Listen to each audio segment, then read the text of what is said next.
The winter wind cut through Pine Ridge like a dull blade that March morning in 1879. Inside Carter's gun shop, dust motes danced in shafts of pale sunlight filtering through grimy windows. Three men stood near the counterspurs, jingling softly as they shifted weight from boot to boot. They were laughing. Laughter without consequence. The bell above the door chimed. A woman entered. She wore black head to toe, widow's weeds, though the fabric had faded to charcoal gray in places where the Montana sun had done its work. Her hair, silver as fresh snow, was pulled back in a simple bun. Deep lines framed eyes the color of winter ice. She was 52 years old, though she carried herself with the careful economy of someone who'd learned long ago that wasted motion could mean death. She approached the counter where Old Man Carter stood, his arthritic fingers resting on worn wood. The three men fell silent, watching, measuring, dismissing. "Mr. Carter," she said, her voice quiet but clear, "I'd like to see the Winchester, the 1873 model you've got in the back." Carter's weathered face creased with concern. He glanced at the three men, then back to the woman. "Mrs. Coleman, that's a powerful rifle, hunting weapon, made for long-distance work. Are you sure that's what you're after?" One of the three men snorted. He was young, perhaps 30, with a scar running from his left eye to his jaw. His companions grinned. The youngest of them, barely more than a boy with peach fuzz on his chin, elbowed his friend. "Don't sell her that gun," the scarred man said, his voice dripping with mock concern. "Little lady might hurt herself.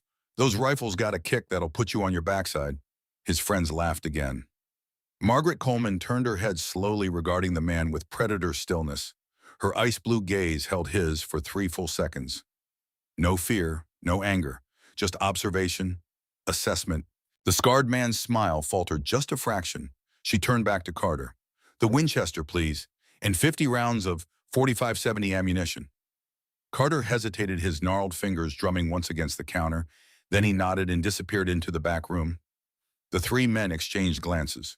The scarred one stepped closer, his boots loud on the wooden floor. "Ma'am, we don't mean no disrespect," he said, though his tone suggested otherwise. "But that's a lot of firepower for a woman living alone. You expecting trouble?" Margaret's face remained calm, placid as a frozen lake. "I'm a widow, sir. I've learned to expect everything." Before the man could respond, Carter returned. He carried the Winchester, reverently, the metal gleaming despite the shop's dim light. He laid it on the counter between them. Margaret's right hand moved to the rifle. Her fingers traced the stock with the kind of familiarity that comes from years, not days. She lifted it, checked the action with smooth, practiced motions. The bolt slid home with a satisfying click. She sighted down the barrel, her breathing steady and controlled. The three men had stopped laughing. Carter cleared his throat. "Mrs. Coleman, if you don't mind my asking, where'd you learn to handle a rifle like that?" She lowered the weapon, meeting his eyes. For just a moment, something flickered there. A memory. A ghost. "My husband taught me," she said quietly, "before he died." She paid in cash. Gold eagles that clinked onto the counter, one by one. The transaction complete, she tucked the rifle under her arm and collected her ammunition. As she turned to leave, the scarred man stepped aside, his earlier bravado evaporated. He studied her face as she passed, really looked at her for the first time. Something in those eyes made him think of winter storms in deep water. The door closed behind her. The bell chimed. The three men stood in silence. "Boss is going to want to hear about this," the youngest one finally said. The scarred man nodded slowly. Yeah, he is." They couldn't have known. They had no way of knowing. The quiet widow who just walked out of Carter's gun shop was Margaret Coleman. But 20 years ago, she'd been someone else. Someone with a different name that men whispered in saloons from the Dakotas to the Arizona Territory. Silver Maggie, United States Marshal. 34 arrests, 12 confirmed kills. The deadliest gun west of the Mississippi, man or woman. Their mistake would be their last. But first we need to go back 3 days. If you're watching from somewhere, the wind still cuts cold in March, drop your state in the comments below. And make sure you're subscribed, because tomorrow's story will leave you speechless. Now let me tell you how we got here. Pine Ridge sat in a valley between two ridges of gray stone mountains that looked like the spine of some ancient, sleeping creature. 350 souls called it home, most of them tied to the silver mine that had brought the town into being 15 years prior. But the silver was running thin now. The mine shafts went deeper each year and yielded less. Men talked about moving on, about California or Colorado or anywhere the promise of wealth still glittered. Main Street ran straight as a rifle barrel through the center of town. On the north side stood the general store, the bank, the land office, and Carter's gun shop. On the south, the saloon, the barber shop, Doc Wendell's office, and the livery stable. At the eastern end, where the street widened into a dusty square, St. Patrick's Church raised its modest steeple toward heaven. The sheriff's office occupied a squat building near the western edge, where the road gave way to scattered homesteads and then eventually wilderness. Margaret Coleman's boarding house stood on a side street just off Main. It was a two-story structure painted white once, but now weathered to the color of old bone. 6 rooms upstairs for guest kitchen and parlor downstairs, and a small garden plot out back where she grew vegetables in summer. She'd lived there for 10 years, quiet, respectable. The kind of woman people nodded to on Sunday mornings, but otherwise left alone in her grief. She had buried Nathaniel Coleman 8 months ago, July of 1878. He'd been the sheriff. Good man. Fair man. Everyone said so, the kind of lawman who'd rather talk a drunk into his cell than drag him there bleeding. He died in the street outside the bank, 3 bullets in his chest trying to stop a robbery. The outlaws had gotten away with $4,000 in gold and silver, and they'd taken Nate Coleman's life for the price of their freedom. Margaret had held him as he died, right there in the dust of Main Street, his blood soaking into her dress while the summer sun beat down. His last words were a whisper meant only for her. Don't become her again. Promise me. She'd promised, and she'd meant it, but promises she'd learned were like glass, beautiful and fragile and sharp when they broke. It was a Tuesday morning, 3 days before Margaret walked into Carter's gun shop when the riders appeared. 8 of them, coming down from the North Pass at a leisurely pace that suggested they feared nothing and no one. They rode good horses, well fed and well shod. Each man wore a gun belt, the leather dark with oil and wear. The leader rode a big roan gelding, his red hair visible even from a distance. Lorelei Winters saw them first. She was sweeping the boardwalk in front of her general store when the sound of hoofbeats reached her. She paused, broom in hand, and watched them come. Something in her stomach tightened. A mother's instinct, perhaps. She thought of Emma and Lucas inside her 8- and 10-year-old children doing arithmetic lessons at the kitchen table. The riders stopped in front of the saloon. The red-haired man dismounted with easy grace. He was handsome in a dangerous way, with sharp features and eyes that seemed to catalog everything they saw. He wore black except for a red silk bandana around his neck. His gun rode low on his right hip, tied down. A working gun, a killing gun. By noon, everyone in Pine Ridge knew who he was. Red Garrett. The name carried weight. Stories followed him like smoke. Bank robberies in 3 territories, stagecoach holdups, a town in Wyoming that refused to cooperate and paid for it in blood and fire. Men said he'd killed a dozen men, maybe more. Said he was fast. Said he was mean.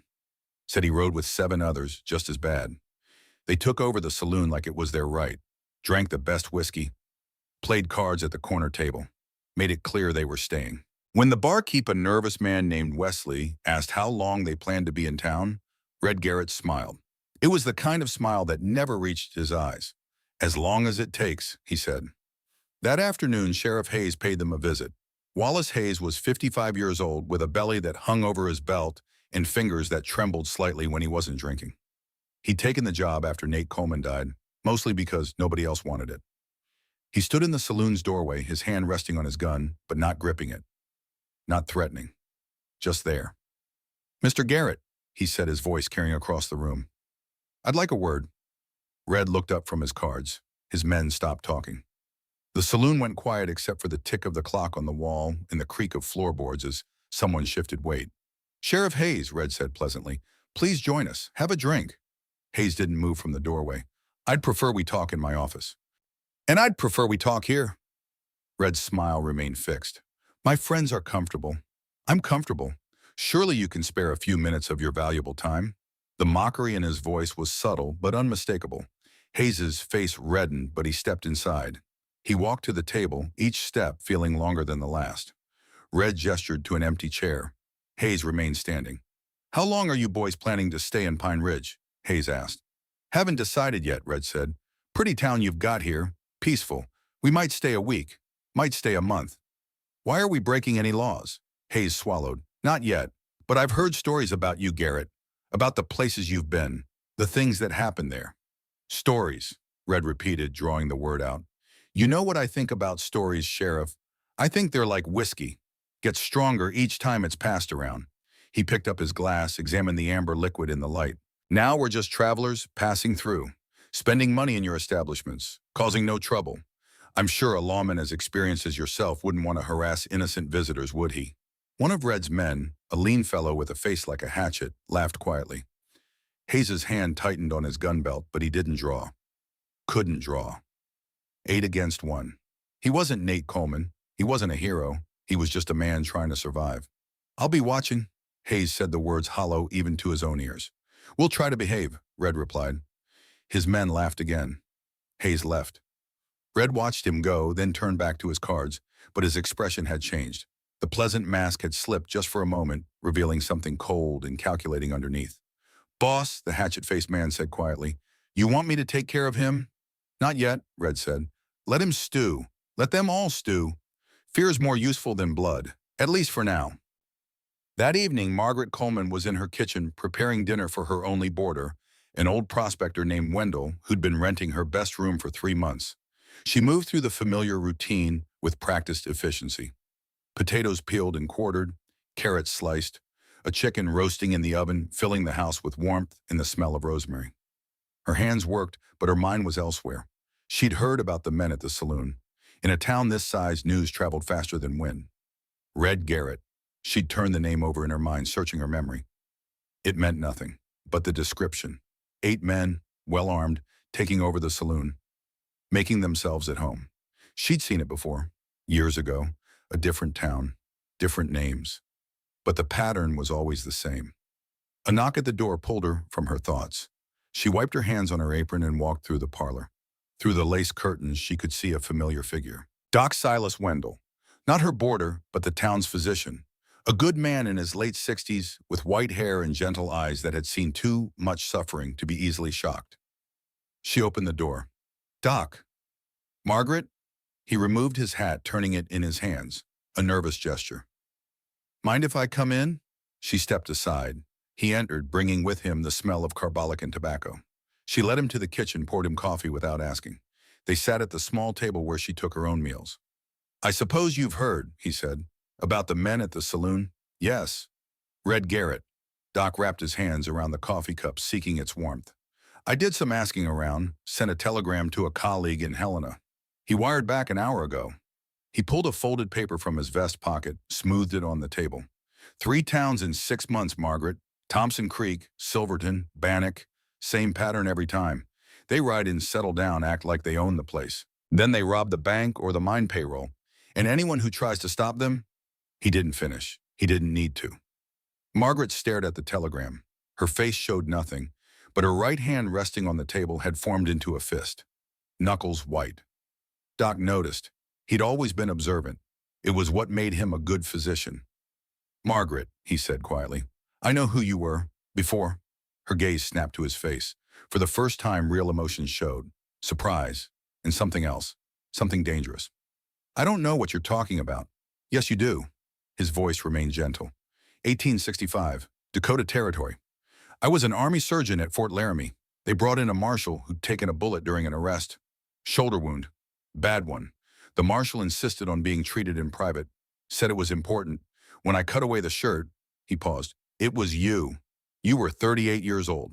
You made me swear never to tell anyone. I never have. Margaret sat very still.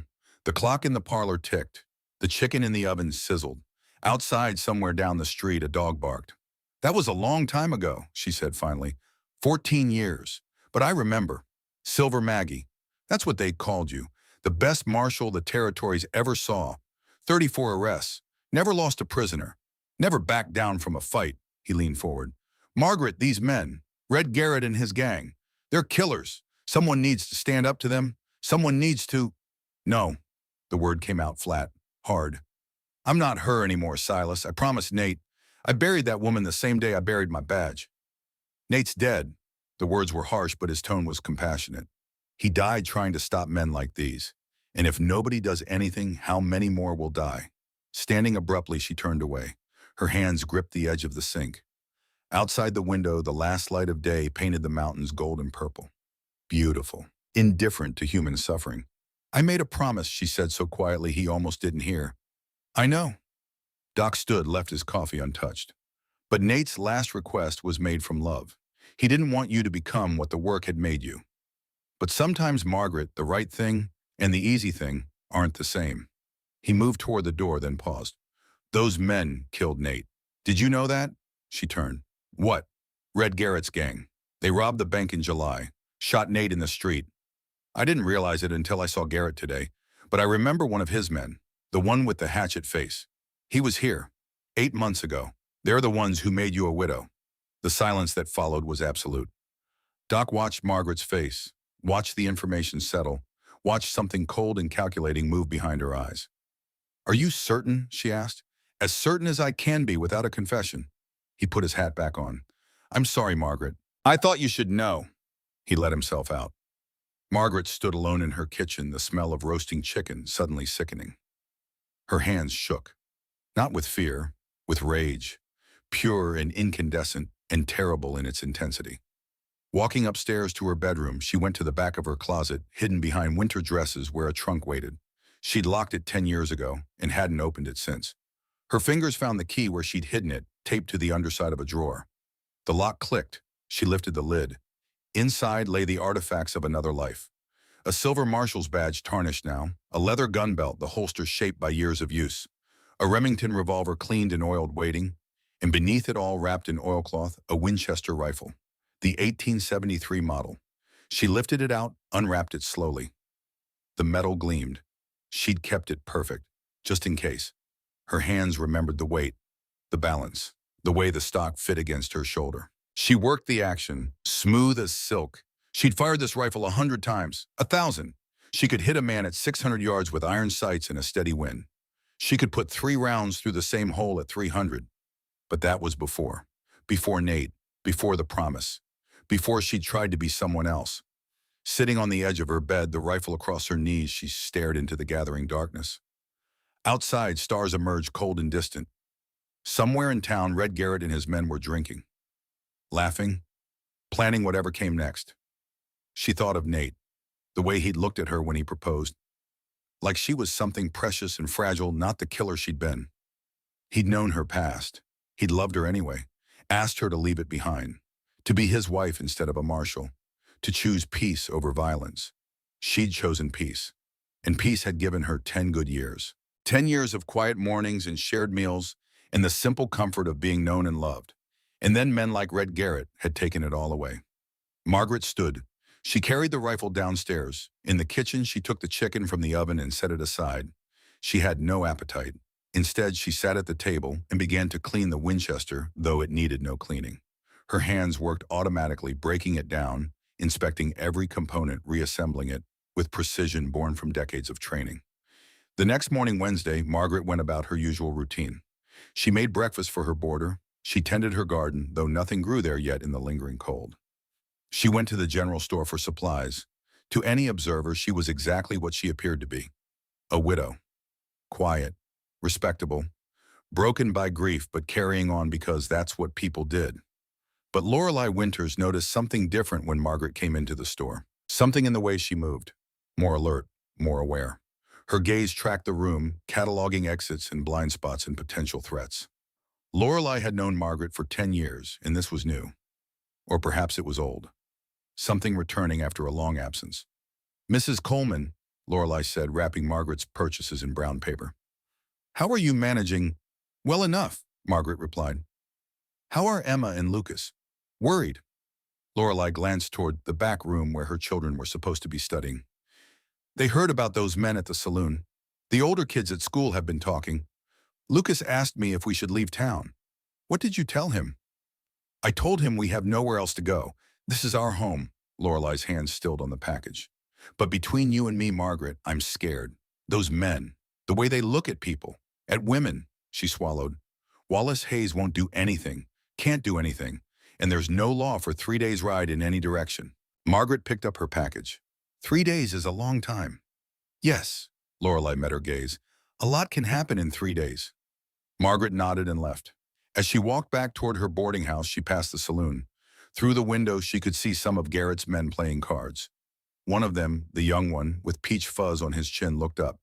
Their eyes met for a moment. He said something to his companions. They all turned to look. Margaret kept walking. Her pace didn't change, but her right hand hanging loose at her side had instinctively positioned itself near where a gun would rest. Old habits, they died hard. That afternoon, the town held an impromptu meeting at St. Patrick's Church. Father Patrick O'Shea, a stocky Irishman with a brogue that 20 years in America hadn't diminished, had called it.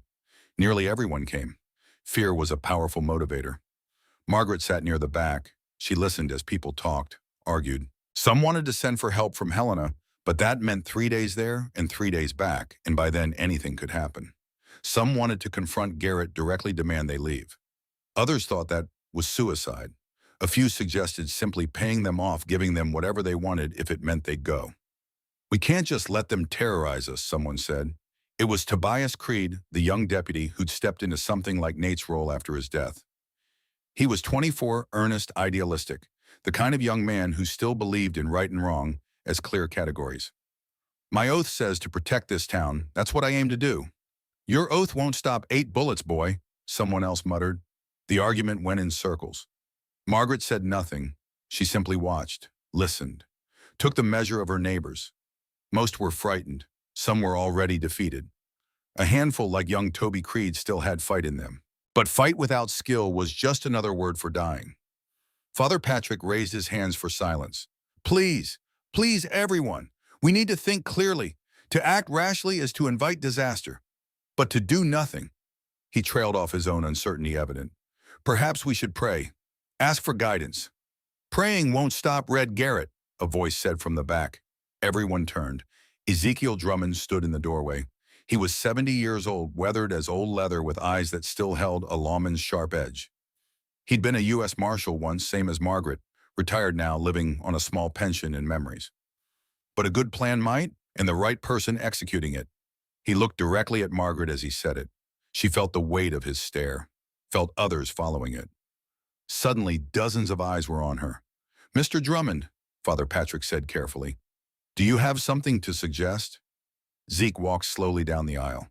His boots echoed on the wooden floor. He stopped beside Margaret's pew. "I think some folks in this room have more experience with hard men than others. Experience that might be useful." "What are you saying?" someone asked. "I'm saying that sometimes the Lord helps those who help themselves. And sometimes that help comes in unexpected forms." He looked down at Margaret. "Ain't that right, Maggie?" She met his eyes. After a long moment, she stood. The church was silent. You could hear the wind outside rattling the windows. "How long before help could arrive from Helena?" she asked, her voice carrying clearly. Toby Creed answered, 3 days minimum, Mrs. Coleman, if they ride hard and the weather holds. Then we have 3 days to prepare." She looked around at the assembled townsfolk, at their frightened faces, at their desperate hope. "My husband was a lawman.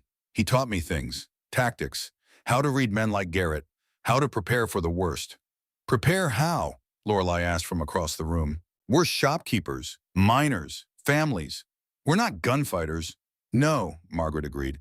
"You're not, but you don't have to be. You just need to be smart, organized, ready."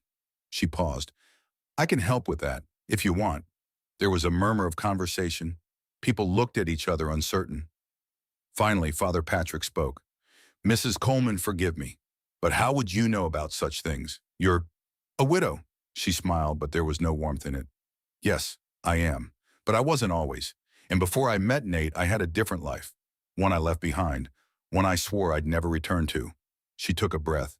"But circumstances change, and some promises, God forgive me, need to break."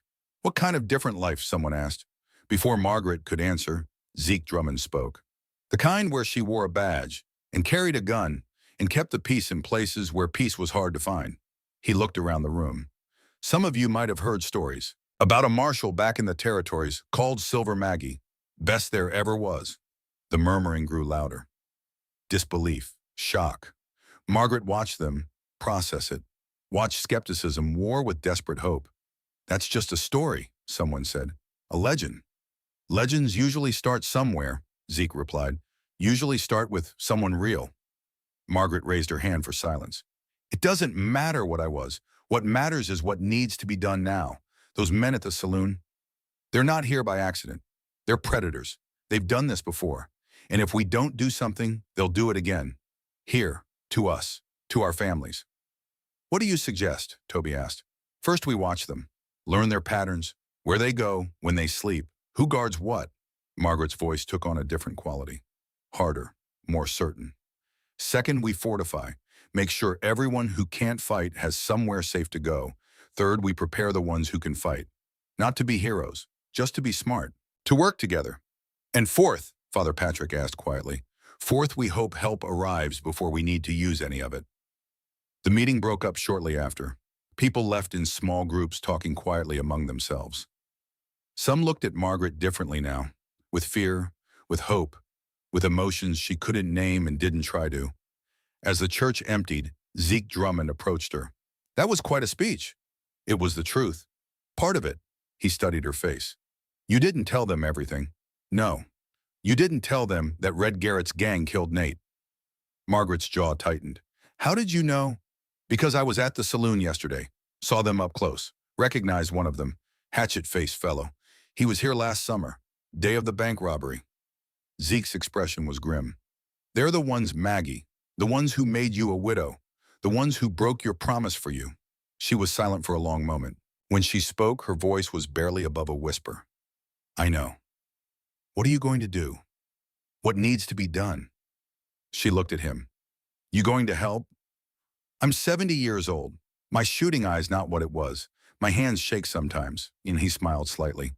But I rode with you for 5 years. Never saw you lose. Never saw you quit. So yes, I'll help, however I can. Thank you, Zeke. Don't thank me yet. This is going to get ugly before it gets better.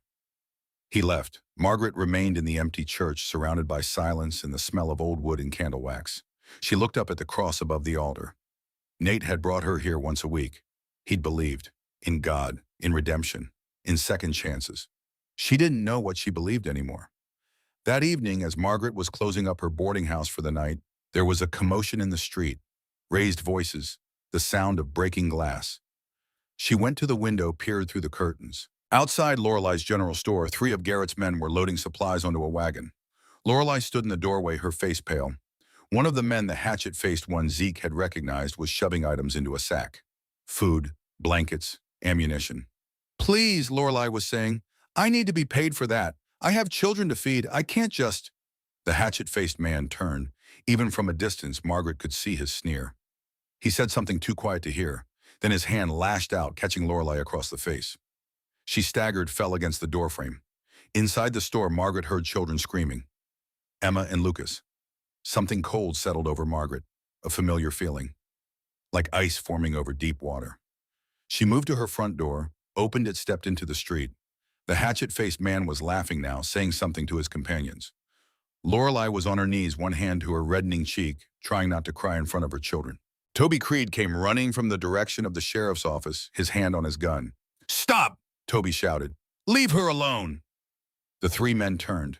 The hatchet-faced one, whose name Margaret would later learn was Snake, smiled. Or what boy you going to shoot us? Toby's hand trembled on his gun. He was brave, but he was young, and there were 3 of them, all watching him, all ready. That's what I thought, Snake said. He turned back to Lorelei.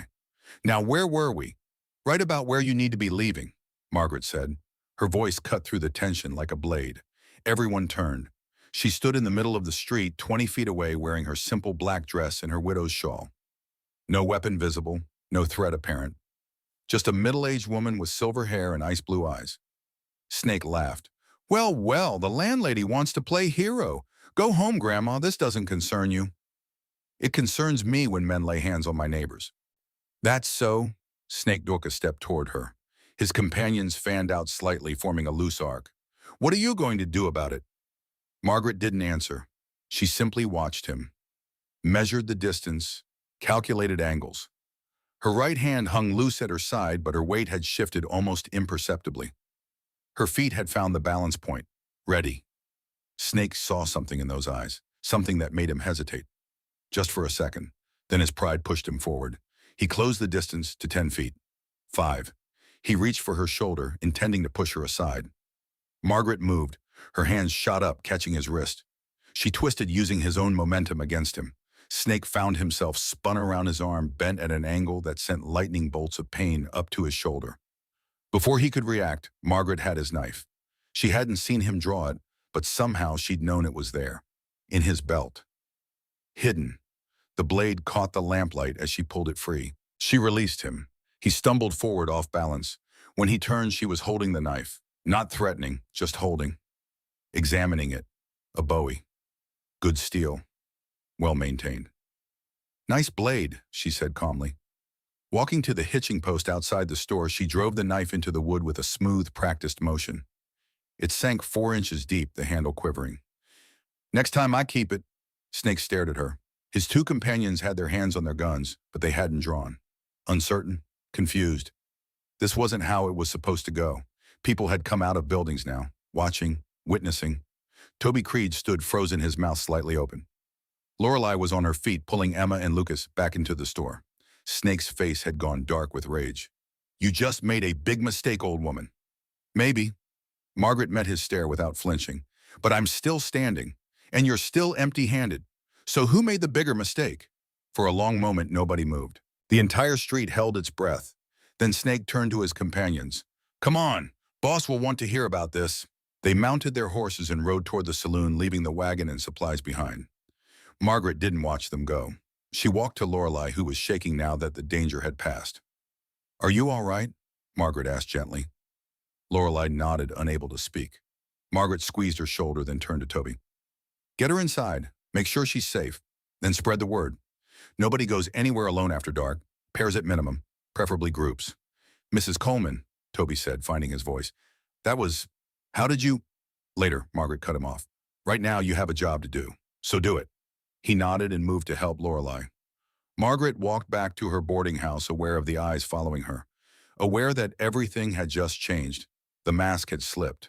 The careful illusion of the quiet widow had cracked. They'd seen her now. Really seen her. And there was no taking it back. Inside, she sat at her kitchen table in the darkness. Her hands were steady. Her breathing was calm. But inside, something was uncoiling.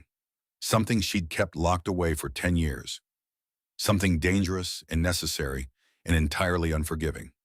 She'd promised Nate. She'd meant every word. But Nate was dead, and the men who'd killed him were here, in her town, threatening her neighbors. And promises, she thought again, were like glass, beautiful, fragile, and sharp when they broke. The next day was Thursday. Margaret woke before dawn, as was her habit. She made coffee, the ritual comforting in its familiarity. But even as her hands went through the motions, her mind was elsewhere, planning, calculating. She'd seen the look in Snake's eyes when he left. That hadn't been the end. It had been the beginning. She was frying eggs when Zeke Drummond knocked on her back door. She let him in without a word, poured him coffee, set a plate before him. They ate in silence for a few minutes, the only sound the tick of the kitchen clock and the sizzle of the pan. Whole town's talking, Zeke finally said. I expect so. Snake went straight to Garrett. They talked for an hour. Then Garrett sent 2 men to ask questions. About you, about Nate, about how long you've been here. Zeke sipped his coffee. They're going to figure it out, Maggie, if they haven't already. I know. Red Garrett's not a fool. He's careful, methodical. He doesn't like surprises. And you're a very big surprise. Zeke set down his cup. He's going to come for you, soon, before you can organize any real resistance. Good. Zeke raised an eyebrow. Good. Better to fight on my terms than wait for his. Margaret finished her eggs, pushed the plate aside. How many men can shoot in this town, really shoot, not just own a rifle? Maybe a dozen, minors mostly. Toby. Me, though, I'm not what I used to be. A few others. Not enough. No, but it's what we've got. Margaret stood, walked to the window. Dawn was breaking, painting the eastern sky in shades of rose and gold. Beautiful. Indifferent. I need to see that rifle in Carter's shop. Today. And I need to do it publicly. Make sure Garrett hears about it. You want him to know you're arming yourself? I want him to underestimate me one more time. She turned back to Zeke. Men like Garrett, they see a woman and they think weak, think frightened. Even after last night, he'll convince himself I got lucky, that I'm not a real threat. That belief will make him careless. And if you're wrong, if he takes you seriously, then we find out how much I remember. Margaret's smile was thin. It's been a long time since I wore the badge, Zeke, but some things you don't forget. Like how to kill. The words hung in the air between them. Zeke studied her face, seeing something there he recognized. Something he'd seen decades ago in a younger woman who'd just taken her first life in the line of duty. Cold clarity, a willingness to do what needed doing regardless of the cost. "You're planning to die, aren't you?" he said quietly. "I'm planning to win. If that costs me my life, so be it. Better to die standing than live kneeling. Nate wouldn't want this." "Nate's dead." The words came out harder than she'd intended. She softened her voice. "I loved him, Zeke. God knows I did. And I tried. I really tried to be what he wanted. To leave the blood and the violence behind. But it followed me anyway. Took him from me. And now it's threatening everyone else I care about. So no, Nate wouldn't want this. But Nate doesn't get a vote anymore." Zeke nodded slowly. "When are you going to Carter's?" "This morning. Around 10. When the street's busy. Maximum witnesses. You want company?" "No, I need to do this alone. But I need you to do something else." She pulled a piece of paper from her apron pocket, handed it to him. "Names and addresses. Talk to these men. Tonight. Tell them to be ready. If things go bad, they need to get their families to the church. Father Patrick's already agreed to make it a sanctuary. Food, water, medical supplies. Silas knows. You've been busy." "I didn't sleep much." She walked him to the door. "Be careful, Zeke, and thank you. For everything." He paused on the threshold. "You know I rode with a lot of marshals in my time. Good ones. Brave ones. But you were always different, Maggie. You understood something the others didn't. That justice isn't just about enforcing the law. It's about protecting people who can't protect themselves, even when it costs you everything." He put his hat on. "That's why I followed you then, and why I'm following you now." After he left, Margaret went upstairs. She opened the trunk again, took out the marshal's badge. Tarnished silver, worn smooth in places. She held it up to the light from the window, watching it turn. Then she pinned it to the inside of her dress, hidden against her heart. Not as a symbol, as a reminder of who she'd been, who she'd tried not to be, and who she needed to become one more time. At 10 o'clock, Margaret walked down Main Street toward Carter's gun shop. She wore her usual black dress, her hair in its customary bun. To any casual observer, she looked exactly as she always did. Quiet, respectable, unremarkable. But those who knew to look could see the differences. The way she moved with a purpose that went beyond simple errands. The way her gaze swept the street, noting everything. The way her right hand hung loose, ready. The street was busy, market day, people buying and selling, going about their business, trying to pretend everything was normal. But there was tension underneath.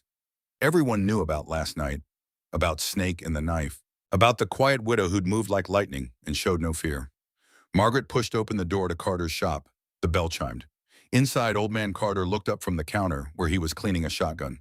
His eyes widened slightly when he saw her. "Mrs. Coleman, Mr. Carter." She approached the counter. "I'd like to see the Winchester, the 1873 model you've got in the back." Carter's weathered face creased with concern. He glanced toward the window, then back to her. "Mrs. Coleman, that's a powerful rifle, hunting weapon, made for long-distance work. Are you sure that's what you're after?" "I'm certain." There was movement near the back of the shop. Margaret had noticed them when she entered. 3 men browsing ammunition. Garrett's men, the scarred one, the young one with peach fuzz. A third she hadn't seen before. The scarred one stepped forward. His voice dripped with mock concern. "Don't sell her that gun. Little lady might hurt herself. Those rifles got a kick that'll put you on your backside." His companions laughed. Margaret turned her head, slowly meeting his stare. Her ice blue gaze held his. No fear, no anger, just observation. The scarred man's smile faltered. She turned back to Carter. "The Winchester, please, and 50 rounds of 45-70 ammunition." Carter hesitated. His fingers drummed once against the counter. Then he nodded and disappeared into the back room. The scarred man stepped closer. "Ma'am, we don't mean no disrespect," he said, "but that's a lot of firepower for a woman living alone. You expecting trouble?" "I'm a widow, sir. I've learned to expect everything." Carter returned with the rifle. He laid it on the counter between them, the metal gleaming in the shop's light. Margaret's right hand moved to it. Her fingers traced the stock with obvious familiarity. She lifted it, checked the action with smooth, practiced motions. The bolt slid home with a satisfying click. She brought it to her shoulder, sighted down the barrel. The 3 men had stopped laughing. Carter cleared his throat. "Mrs. Coleman, if you don't mind my asking, where'd you learn to handle a rifle like that?" She lowered the weapon, meeting his eyes. My husband taught me. Before he died, she paid in cash. Gold eagles that clinked onto the counter one by one. The transaction complete, she tucked the rifle under her arm and collected her ammunition. As she turned to leave, the scarred man stepped aside. He studied her face as she passed, really looked at her for the first time. She paused at the door, turned back. You boys might want to tell your boss something. What's that? The scarred one asked. Tell him I'm done being polite. Tell him the next man who lays hands on one of my neighbors won't walk away. He'll be carried. She smiled, but there was no warmth in it. And tell him if he has questions about who I am or what I can do, he can come ask me himself. I'll be happy to demonstrate. She left. The bell chimed.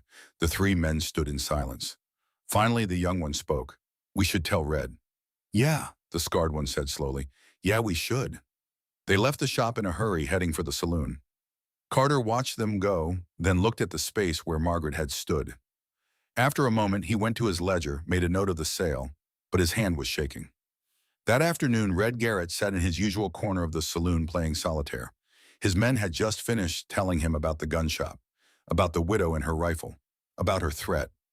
Red laid down a card, turned over another. His face showed nothing. Interesting. Boss Snake said, his voice tight. She humiliated me, in front of half the town. We can't let that stand. No, Red agreed. We can't. He looked up, his green eyes cold. But we also can't be stupid. Something's not right here. A widow who can disarm a man and throw a knife like a circus performer? Who handles a rifle like she was born with one? He shook his head. I want to know who she really is. We asked around, the scarred man said. She's been here 10 years. Married to the sheriff, Coleman. He died 8 months back. Bank robbery. Red's expression flickered, just for a moment. The sheriff, the one who... Yeah, the one we shot. Red sat back in his chair. A slow smile spread across his face. Well, that's unfortunate. For her, I mean. He stood, straightened his vest. Gentlemen, I think it's time I paid Mrs. Coleman a social call. Cleared the air, woman to woman, so to speak. You want us to come? Snake asked. No, this requires a delicate touch. Something you clearly lack. Red checked his reflection in the mirror behind the bar, adjusted his red bandana. I'll go alone. Be polite, respectful. Find out what she knows, what she wants, and then we'll decide what to do about her. And if she doesn't want to talk, Red's smile turned cold. Everyone talks eventually. It's just a matter of finding the right encouragement. He left the saloon, walking alone down Main Street in the afternoon sun. People saw him coming and found reasons to be elsewhere. He had that effect. Even his charm, and he could be charming when it suited him, carried an undercurrent of threat. Like a beautiful snake. He knocked on the door of the boarding house at precisely 3 o'clock. Margaret answered. She didn't seem surprised to see him. Mr. Garrett. Mrs. Coleman. He removed his hat, holding it over his heart. I apologize for the intrusion, but I was hoping we might have a word about last night, about this morning, about the unfortunate tensions that seem to have developed between my men and your town. Margaret studied him for a moment, then she stepped aside. Come in. He entered, taking in the simple parlor with its worn furniture and faded curtains. Respectable poverty, the kind that came from living honestly in a hard land, or the kind that came from someone who wanted to look that way. Please sit, Margaret said, gesturing to a chair. Would you like coffee? That would be lovely. She disappeared into the kitchen. Red sat, but his eyes never stopped moving, taking inventory, looking for clues. What he saw confused him. This was the home of a widow. Nothing suggested otherwise. And yet, Margaret returned with 2 cups of coffee. She handed him one, sat across from him in a wooden rocking chair. They sipped in silence for a moment. Mrs. Coleman, Red began, his voice smooth. I want to apologize for my men, Snake in particular. He can be overzealous.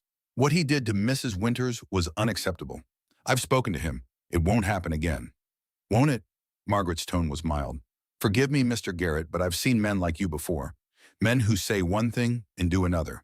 Men who use charm like a weapon. Red's smile didn't waver. You seem to know a lot about men like me. For a widow running a boarding house. My husband was a sheriff. He taught me to read people. Thomas Coleman. Yes, I heard about his death. Tragic. My condolences. His name was Nathaniel. Red blinked. I'm sorry. You said Thomas. His name was Nathaniel. Most people called him Nate. Margaret set down her coffee cup. But you wouldn't have known that. Unless you'd met him, or unless you were there when he died. The temperature in the room seemed to drop 10 degrees. Red's smile faded. Mrs. Coleman, I'm not sure what you're implying. I'm not implying anything. I'm stating facts. You're Red Garrett. You robbed the bank in Pine Ridge last July. My husband tried to stop you. Your men killed him in the street. 3 bullets. I held him while he died. She leaned forward slightly. So please, Mr. Garrett, don't insult me with apologies and condolences. We both know what you are. Red set his cup down carefully. His hand moved toward his gun, then stopped. Not drawing, just resting there.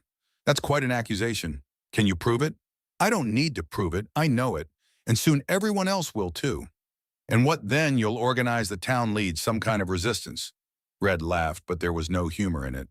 You're one woman, Mrs. Coleman. I have 8 men, all of them killers, all of them loyal.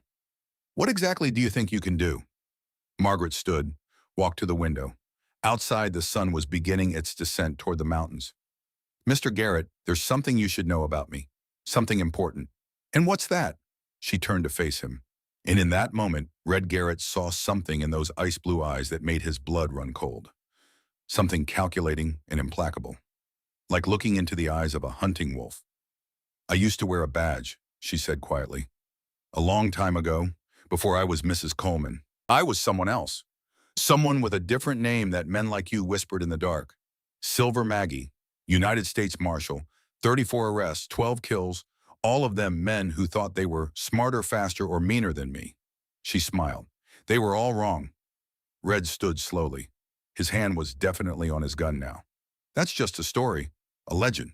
Legends usually start somewhere, usually start with someone real. She took a step toward him.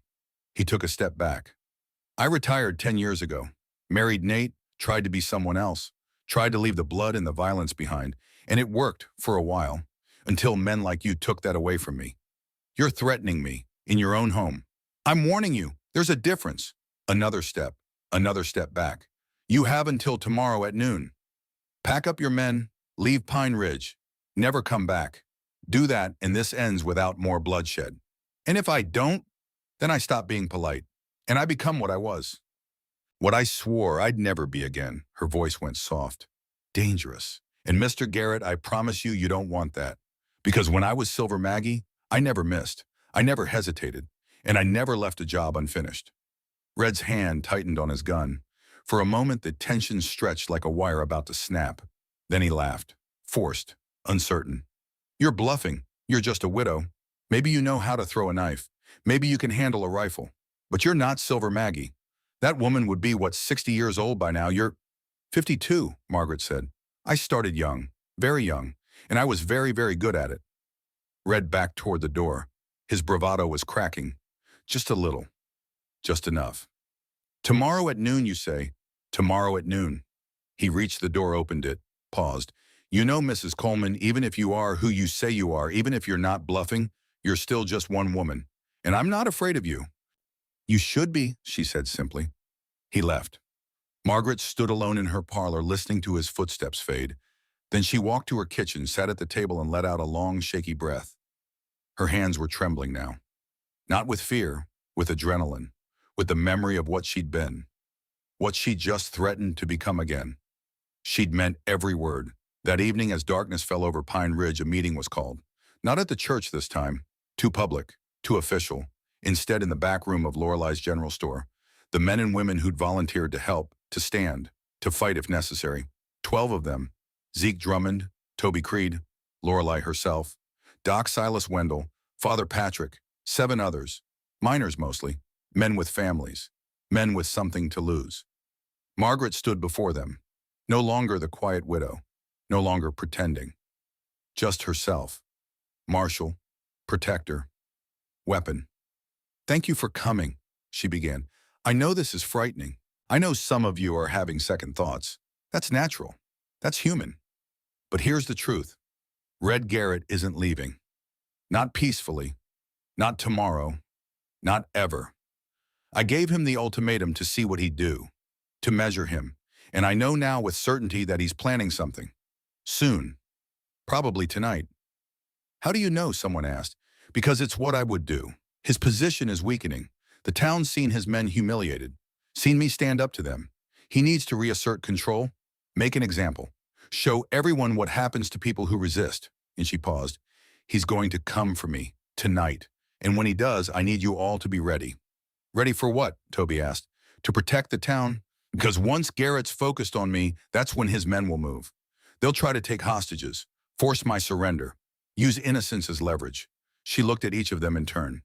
"I need you to make sure that doesn't happen. Families to the church, men on watch, everyone armed and alert." Zeke spoke up. "And what will you be doing?" Margaret's smile was thin. "I'll be the bait." The meeting continued for another hour. Plans were made, assignments given. By the time they dispersed into the night, everyone knew their role. Everyone understood the stakes. Margaret walked back to her boarding house alone. The streets were empty, dark. She could feel eyes watching her from the saloon, from the shadows.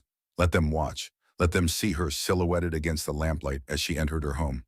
And let them think she was alone, afraid, an easy target. Inside, she locked the doors, checked the windows, then she went upstairs and opened the trunk one more time. The Remington came out, the gun belt. She strapped it on, feeling the familiar weight settle around her hips. The gun sat perfectly in the holster, shaped by years to fit her hand. She practiced the draw, once, twice, a dozen times. Her hand remembered. Muscle memory from decades of training, from 1,000 training sessions, from 1,000 moments when half a second made the difference between life and death. She was slower now. Age had taken some of her speed, but not much. And what she'd lost in speed, she'd gained in patience, in understanding, in the kind of tactical thinking that made speed less important. Sitting on her bed, the rifle beside her, the Remington on her hip, she waited. The house was dark except for a single lamp in her bedroom window. A beacon, an invitation. "Come and get me," she thought. "Let's end this." The clock downstairs struck midnight, then 1, then 2. At 2:30 she heard it, the faint creak of a floorboard downstairs. Someone was in her house. Someone who'd picked the lock or forced a window. Someone who thought they were being quiet, stealthy. They were wrong. Margaret stood slowly, checked her gun, moved to the bedroom door and opened it just a crack. Listened. Footsteps. On the stairs, coming up. More than one set. 3, maybe 4. She smiled in the darkness. They'd sent men to take her quietly, to drag her away without a fuss. Probably Snake, eager for revenge, and a few others, confident in their numbers, their strength. They'd learn. She waited until they reached the top of the stairs, until they were committed. Then she kicked open her bedroom door and stepped into the hallway. 4 men, Snake, the scarred one, 2 others she didn't recognize, all armed, all surprised to find her standing there, gun in hand, calm as Sunday morning. "Gentlemen," she said quietly, "you're trespassing. I'm going to have to ask you to leave." Snake recovered first. "Red wants to see you. You can come easy or you can come hard. Your choice." "I choose neither." Margaret's gun came up, not pointing at anyone, just ready. "Last chance. Turn around. Walk away. Tell Garrett I'm not interested in his invitation." The scarred man laughed nervously. "There's 4 of us, 1 of you. Even if you're as fast as you claim, you can't get all of us." "No," Margaret agreed, "but I can get 3 of you before you clear leather. And the 4th will spend the rest of his life wondering why he was the one who lived, while his friends died." She let that sink in. "So I'll ask again. Who wants to leave, and who wants to find out if I'm bluffing?" The 4 men looked at each other. Uncertainty flickered across their faces. Then Snake, driven by pride and rage, went for his gun. Margaret shot him. The Remington roared in the confined space, deafeningly loud. Snake went down, clutching his shoulder, screaming. The others froze. Margaret's gun was already aimed at the scarred man. "I wasn't aiming to kill," she said calmly, "but I can adjust. Who's next?" Nobody moved. The scarred man raised his hand slowly. "We're leaving. We're leaving. Don't shoot. Take him with you." She gestured at Snake writhing on the floor. "And tell Garrett this, tomorrow, noon, Main Street, him and me, face to face, no tricks, no hostages, just 2 people settling things the old way. If he wins, the town's his. If I win, he leaves and never comes back. He'll never agree to that. Then I'll come to him, and I'll kill every one of you until I reach him. Your choice." She lowered the gun slightly. "Now get out of my house." They dragged Snake downstairs and out into the night. Margaret followed, watching from her doorway as they mounted their horses and fled toward the saloon. Lights were coming on in houses all down the street, People woken by the gunshot, wondering, worrying. Zeke Drummond materialized from the shadows, rifle in hand. You all right? Fine. They came just like I thought. You shot one. Shoulder wound. He'll live, this time. She looked toward the saloon where Red Garrett was surely being informed of what had just happened. It's almost over, Zeke, one way or another. By tomorrow it ends. Are you sure about this? Calling him out? No, but it's the only way to finish this without the whole town burning. She went back inside, Zeke following. They sat in her dark parlor waiting for dawn, waiting for tomorrow, waiting for the moment when promises broke and legends returned, and the quiet widow became one more time what she'd sworn she'd never be again. Silver Maggie, Marshal, killer, judge and jury and executioner all in one. And somewhere in the night, Red Garrett sat in the saloons, staring at the wounded snake, listening to the story of what happened. And for the first time since he'd ridden into Pine Ridge, he felt something he hadn't felt in years. Fear, because legends he was learning sometimes turned out to be real. And this one was coming for him. Tomorrow, at noon, under the merciless Montana sun, dawn came cold and clear. Margaret stood at her bedroom window, watching the sun climb over the eastern ridge, painting the valley in shades of copper and gold. She hadn't slept, hadn't needed to. Some part of her, the part that had been dormant for 10 years, was fully awake now. Alert, ready. She dressed carefully. The black dress, the gun belt underneath hidden by her shawl, the Remington heavy and reassuring against her hip. Downstairs, she made coffee, the ritual movements calming her mind. By the time the knock came at her back door, she was centered, prepared. Doc Silas Wendell entered without waiting for invitation. His medical bag hung from one shoulder, his face lined with exhaustion.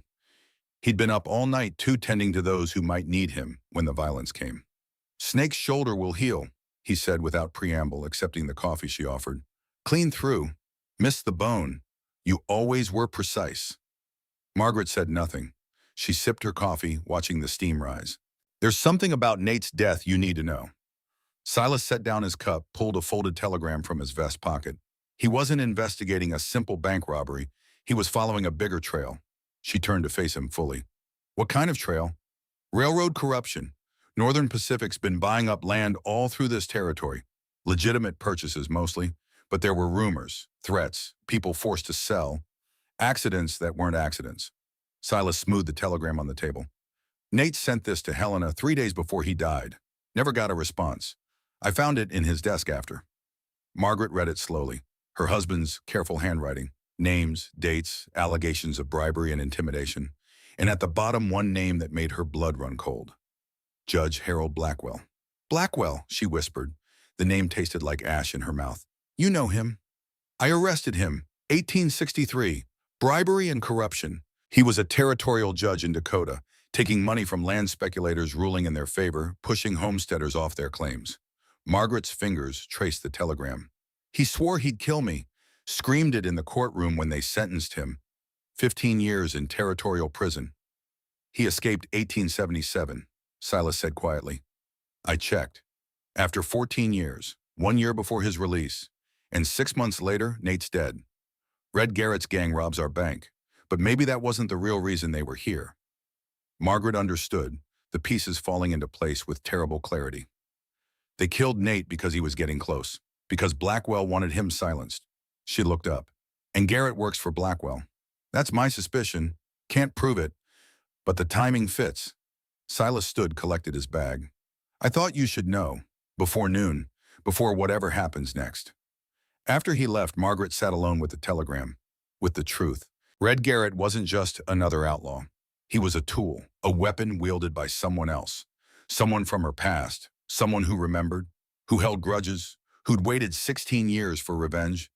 She should have felt fear, should have felt something, but all she felt was cold clarity.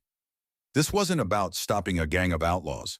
This was about finishing something that had started decades ago, about a choice she'd made to stand for justice, and the price that choice demanded, still demanded, would always demand. The morning passed in preparation. Lorelei Winters brought her children to the church where Father Patrick had organized the sanctuary. Food, water, medical supplies. 20 women and children, frightened but determined. Safe for now. Toby Creed positioned men at key points, the bank, the livery, the general store.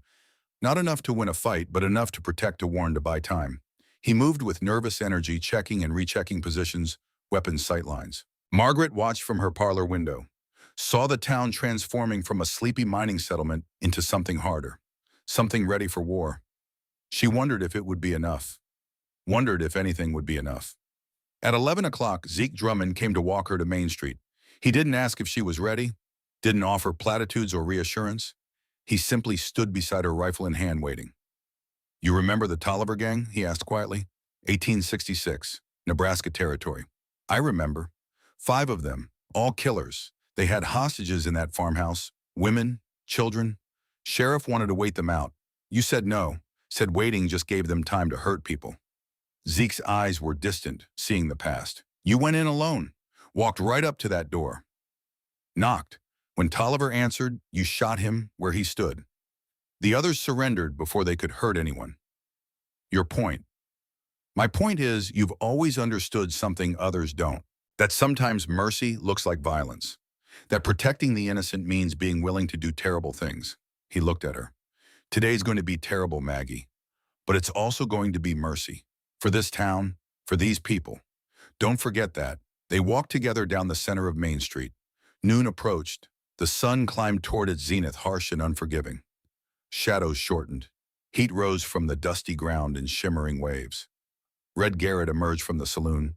He came alone as she'd demanded, his red bandana bright against his black shirt, his gun riding low. He walked with the confidence of a man who'd never lost a draw, never faced someone faster, never known real defeat. They met in the middle of the street, 30 feet apart, close enough to talk, far enough to draw. "Mrs. Coleman," Red said, his voice carrying in the stillness, "I have to admit I didn't think you'd actually show." "I keep my word, Mr. Garrett. Unlike some." His smile was cold. "You know I've been thinking about what you said, about being Silver Maggie, and I've decided you're telling the truth, or at least part of it." He tilted his head.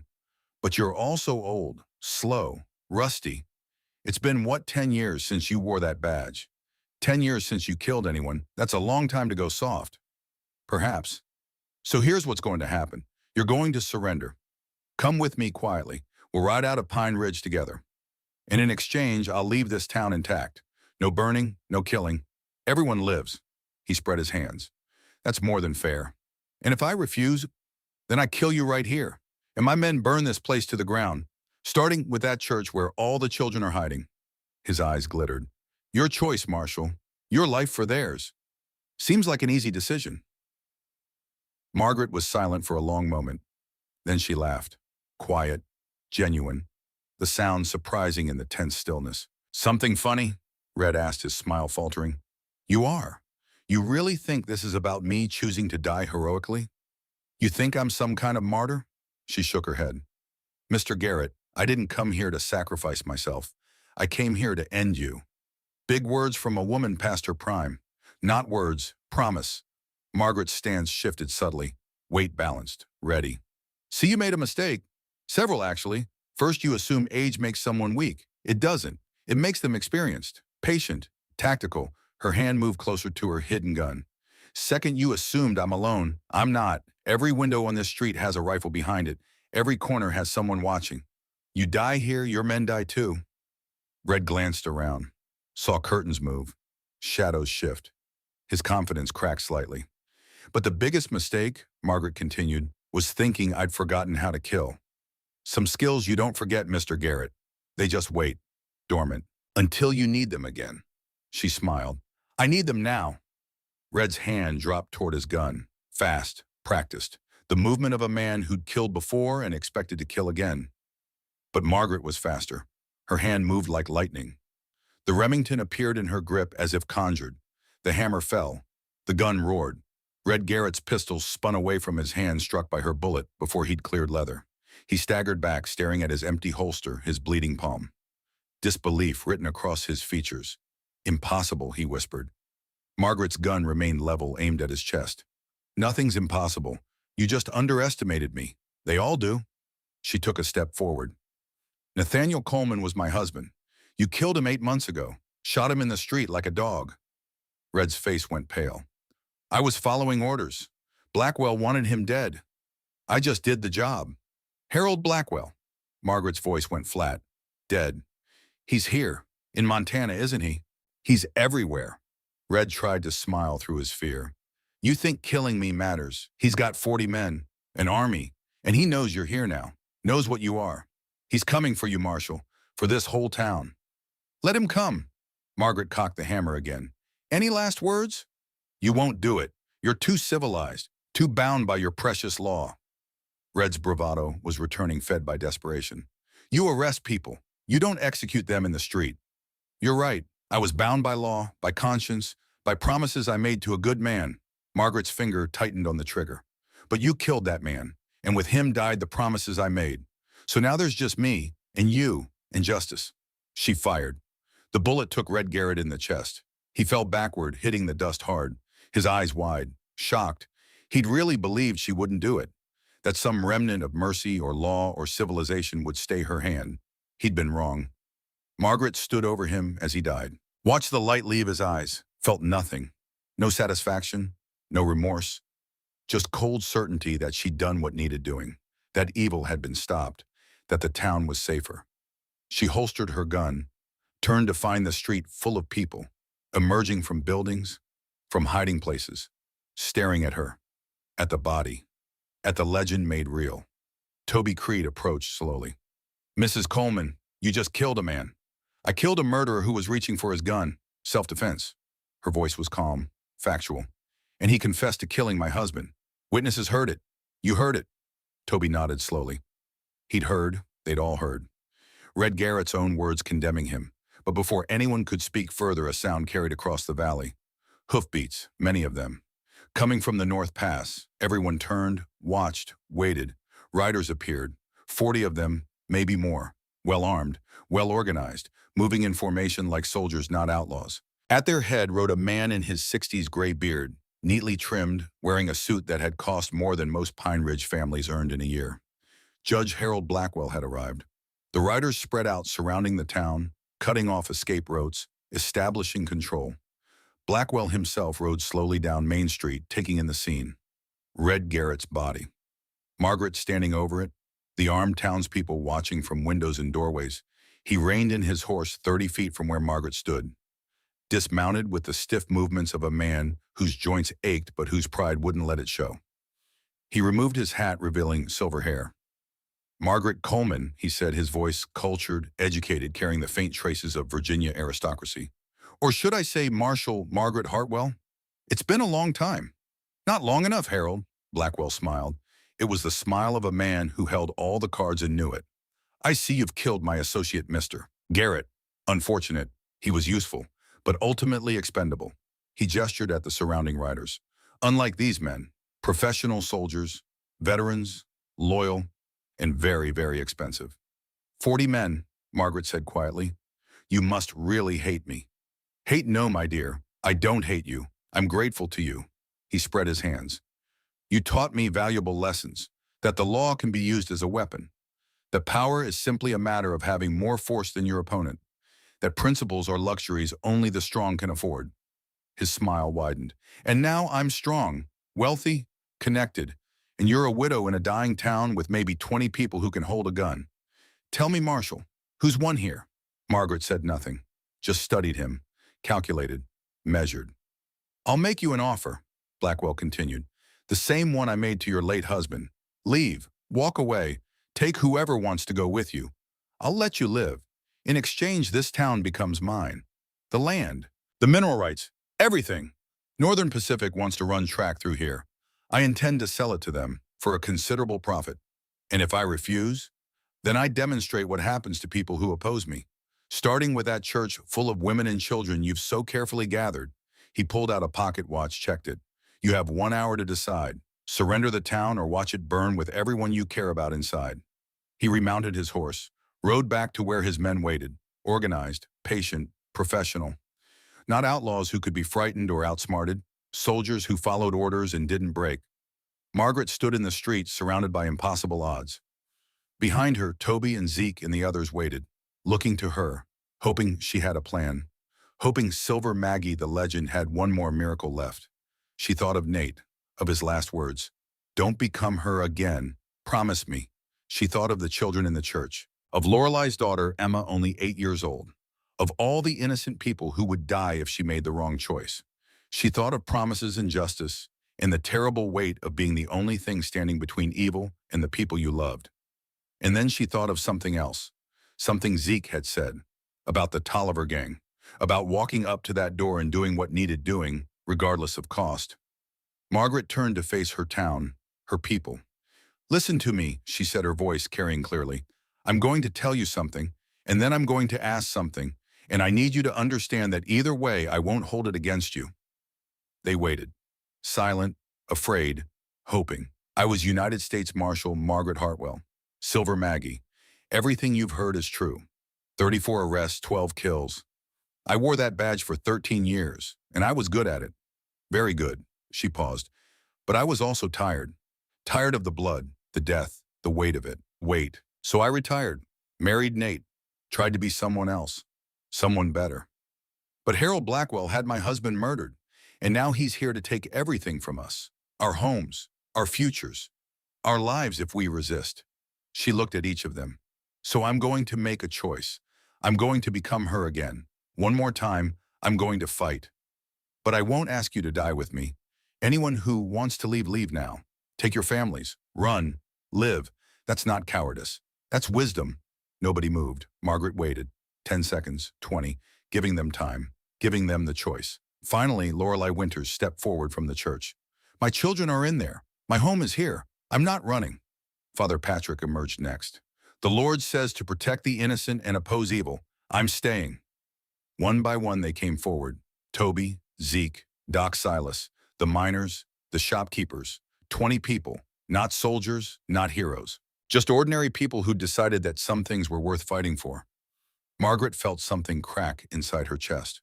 Not breaking, opening. "Then we prepare," she said. "We have 1 hour, and I'm going to teach you how to win a war you have no right to survive." She gathered them close, began to speak, and as she laid out her plan, a strange thing happened. The frightened shopkeepers and miners began to transform. Not into soldiers, but into something harder, something focused. People who understood that survival wasn't about being the strongest. It was about being smarter, more desperate, more willing to do what needed doing. The hour passed quickly. When Judge Blackwell's riders approached again, they found Pine Ridge changed. Quiet, waiting. The street empty except for one figure. Margaret Coleman stood alone in the center of Main Street. No gun visible, no weapon apparent. Just a woman in a black dress, silver hair gleaming in the afternoon sun. Blackwell rode forward, slowly studying her, looking for the trap, seeing nothing. "Your answer, Marshal." Margaret smiled. "My answer is this. You want this town, come and take it." Blackwell's face darkened. "Very well. Burn the church, kill everyone inside, make her watch." 10 riders broke off, heading towards St. Patrick's. Margaret didn't move, didn't seem concerned, just stood there waiting. The riders reached the church, dismounted, approached the door, and that's when the windows exploded. Rifle fire erupted from every building on Main Street. Not random, coordinated, concentrated on the 10 men at the church. They felt caught in crossfire from 3 sides, cut down before they could return fire effectively. Blackwell's remaining soldiers scattered seeking cover, but there was no cover. Every angle was exposed, every position vulnerable. Margaret had turned the entire town into a killing ground. "Now!" Margaret shouted. She dropped to the ground as bullets sang through the space where she'd been standing. From her prone position, she drew the Remington, fired 3 times. 3 riders fell. Then she was moving, rolling, coming up behind a water trough. Chaos erupted. Blackwell's professional soldiers, used to open warfare, found themselves in an urban ambush. Every window held a gun. Every corner concealed a shooter. They tried to organize to concentrate fire, but Margaret's people kept moving, firing, relocating, using the town itself as both weapon and shield. It was brutal, efficient, merciless, and it was working. Within 10 minutes, half of Blackwell's force was dead or wounded. The others began to retreat, abandoning their employer, fleeing toward the mountain pass. Professional soldiers knew when a fight was lost. Blackwell himself sat on his horse in the middle of the carnage, his face a mask of disbelief. His army, his power, his revenge, all of it crumbling. Margaret approached him slowly, gun raised, steady. "It's over, Harold," she said. He looked at her, really looked at her, and what he saw made him suddenly look old, defeated. "You're supposed to be civilized, a servant of the law. How could you?" "Because you left me no choice. Because protecting these people mattered more than my principles, more than my promises, more than my soul." She cocked the hammer. "Last words." But before Blackwell could speak, a shout came from the church. Father Patrick's voice. "Margaret, don't!" She paused, turned. The priest stood in the doorway, children visible behind him. Safe, alive. "Don't become the thing you hate," Father Patrick said. "He's beaten. Finished. Let the law handle it. Real law. Federal marshals. Justice, not execution." Margaret stood frozen, the gun heavy in her hand. Harold Blackwell staring up at her with hate and fear mingled in his eyes. Behind her, the town waited, watched, wondered what she would choose. Justice or revenge, law or violence, the marshal or the killer. Her hand trembled, just slightly, just enough. And in that moment, Margaret Coleman understood something profound, that the hardest battles weren't fought with guns. They were fought in the human heart between what we want and what we should be, between vengeance and mercy, between the easy path and the right one. She lowered the gun. Margaret lowered the gun, but didn't holster it. Harold Blackwell remained on his horse, hands raised, surrounded by the wreckage of his failed ambition. Dead men lay scattered across Main Street. The professional army he'd bought and paid for had fled into the mountains, leaving their employer to face the consequences alone. Toby Creed approached with rope, his young face hard with purpose. "I'll take him into custody, Mrs. Coleman." "No," Margaret said quietly. "Not yet." She stepped closer to Blackwell's horse, close enough to see the sweat on his brow, the tremor in his hands. Close enough to see that beneath his cultured veneer, he was just a man. Mortal. Afraid. "Get down," she ordered. Blackwell dismounted, his movements stiff. Pride still held him upright, but barely. He straightened his expensive coat, adjusted his collar, trying to maintain dignity in defeat. "Walk," Margaret said, gesturing with her gun toward the edge of town. "Where are we going?" "To see something." "Move." Zeke Drummond fell in step behind them, rifle ready. They walked past the general store where Lorelei Winters stood with her children, Emma clutching her mother's skirt. Past Doc Silas's office, where wounded men, both townspeople and Blackwell's soldiers, were being treated without distinction. Past the boarding house where Margaret had tried to live a quiet life. They stopped at the cemetery on the eastern edge of Pine Ridge, a small plot surrounded by an iron fence, maybe 50 graves total. Margaret opened the gate, led Blackwell to a stone marker near the back. Fresh flowers lay against it, replaced weekly. The inscription was simple: Nathaniel Coleman, sheriff, husband, 1828 to 1878. "Kneel," Margaret said. "I will not." She pressed the gun barrel against his spine. "Kneel before the man you murdered. Show him the respect you never gave him in life." Blackwell knelt, slowly, his knees sinking into the spring grass. Margaret stood over him, her shadow falling across Nate's grave. "You took him from me, not in a fair fight, not in honest conflict. You hired men to shoot him in the street because he was investigating your corruption, because he was getting close to the truth. Business," Blackwell said, his voice hollow. "Nothing personal. It was personal to me. It was personal to him.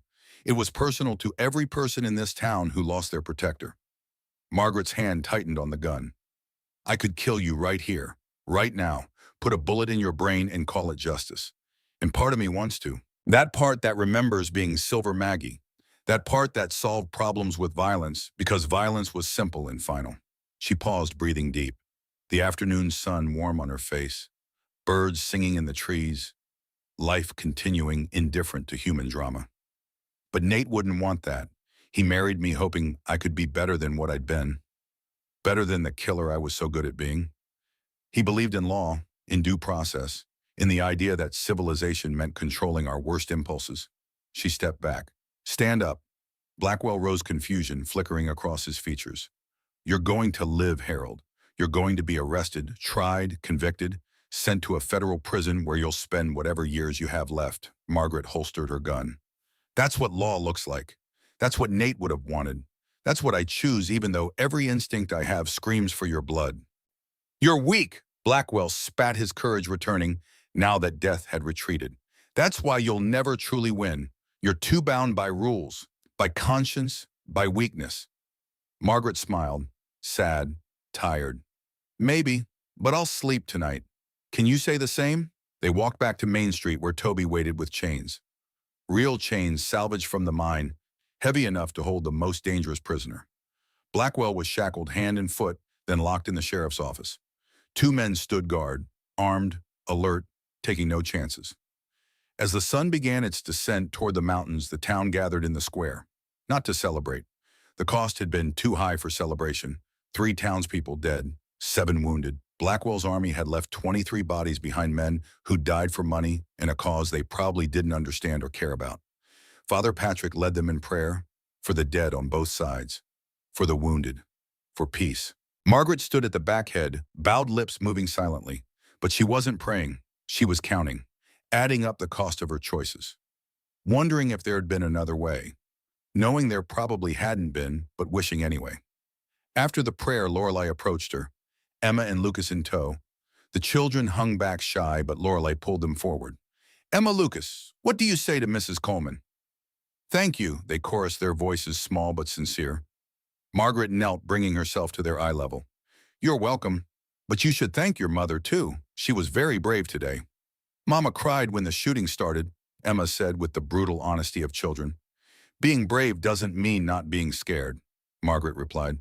It means being scared and doing what's right anyway. Your mama did that, and when you're older, I hope you remember. That courage isn't about being fearless. It's about being afraid and acting anyway. The children nodded solemnly. Lorelei's eyes glistened with tears she wouldn't shed in front of them. She mouthed a silent thank you and led her children away. Others came, one by one, shaking her hand, offering quiet words of gratitude. She accepted it all with grace, but inside she felt hollow, empty. She'd protected them, yes, but at what cost?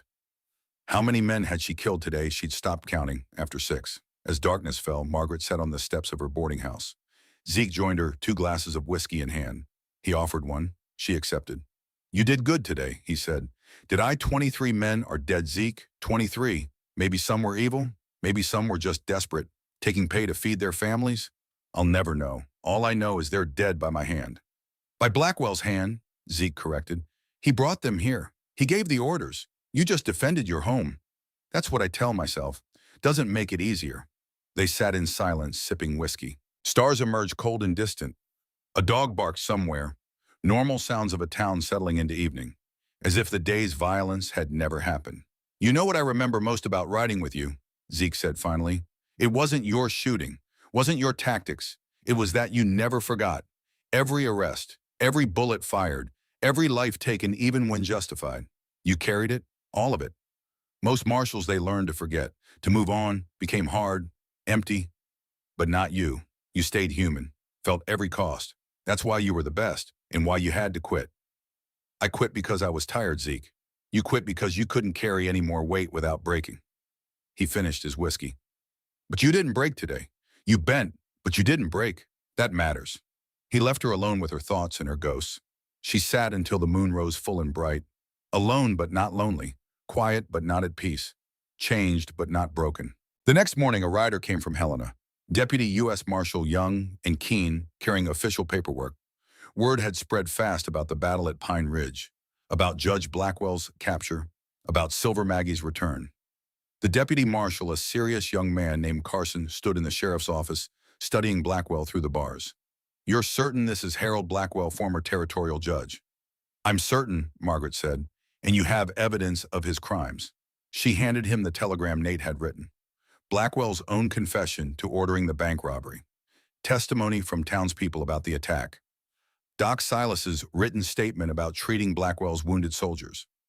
A paper trail that couldn't be denied or dismissed. Carson read it all, his expression growing darker. This is substantial. With your testimony, Marshal Hartwell, this should ensure conviction. Former Marshal, Margaret corrected. I retired years ago. About that. Carson pulled another document from his satchel. Official, sealed. He broke the wax, unfolded it. The U.S. Marshal Service has been following developments here with great interest. Your actions in protecting Pine Ridge from an illegal paramilitary force have been noted, as has your record of exemplary service from 1855 to 68. Margaret had a sinking feeling she knew where this was headed. The service would like to offer you reinstatement, full rank and privileges. Salary of $75 per month. With the growth of the territories, we need experienced marshals, especially those with your particular skills.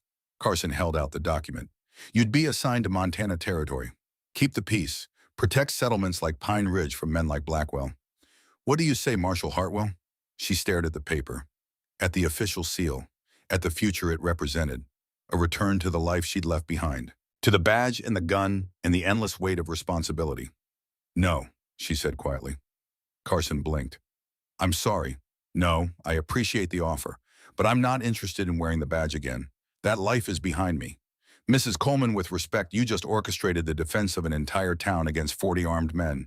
You're clearly still capable. Capable isn't the same as willing. I did what I had to do, for my home, for my neighbors. But I'm not going back to hunting men across the territories. I'm not riding into danger week after week until one day I'm not fast enough, or smart enough, or lucky enough. She shook her head. I buried that woman when I buried my husband. Today just proves she never really died. But that doesn't mean I want to resurrect her permanently. Carson looked disappointed, but nodded. I understand. The offer remains open if you change your mind. After Carson left with Blackwell in chains headed for Helena in trial, Margaret found Toby Creed sitting in the sheriff's chair, looking overwhelmed, lost. I don't know if I can do this, he said when she entered. Being sheriff, protecting the town. I'm 24 years old. I've never killed anyone until yesterday, and now I'm supposed to be the law. Margaret sat across from him. Can I tell you something Nate told me on our wedding day? Toby nodded. He said being a lawman isn't about being the toughest or the fastest. It's about being the person who shows up, who stands between danger and innocence even when you're terrified. Who does the job because someone has to, not because you want glory or respect, she smiled. You showed up yesterday, Toby, when it mattered most. That's all being sheriff requires. But I don't know enough, don't have enough experience. Then learn, ask questions, make mistakes, grow into it. She paused. And if you want, I'll teach you, not to be a marshal, but to be a good sheriff, like Nate was. Hope flickered in his young face. You do that. Someone needs to. Might as well be someone who's made every mistake there is to make. She stood. Starting tomorrow, meet me at dawn.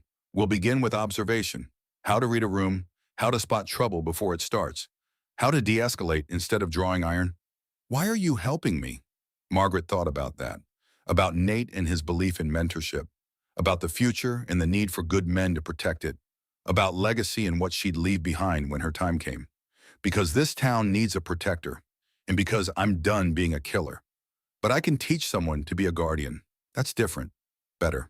She headed for the door. Dawn, Toby, don't be late. Over the following weeks, Pine Ridge healed. The dead were buried, the wounded recovered, or didn't. Families mourned and moved forward because that's what families did. The mine continued operating. The stores reopened. Children played in the streets again. Margaret kept her word to Toby. Every morning dawn to mid-morning she taught him. Not how to shoot, he already knew that, but how to think like someone responsible for other people's safety. How to position yourself in a room. How to watch hands, not eyes. How to use words before weapons. How to be feared when necessary but respected always. He was a quick study, eager, humble enough to learn. Within a month, he'd developed the bearing of someone worthy of the badge. Still young, still learning, but capable. One afternoon as their lesson ended, a telegram arrived from Helena. Margaret read it, her expression unchanging. Then she walked to the general store where Lorelei was restocking shelves. Blackwell was convicted, Margaret said without preamble. Federal court, 20 years in territorial prison.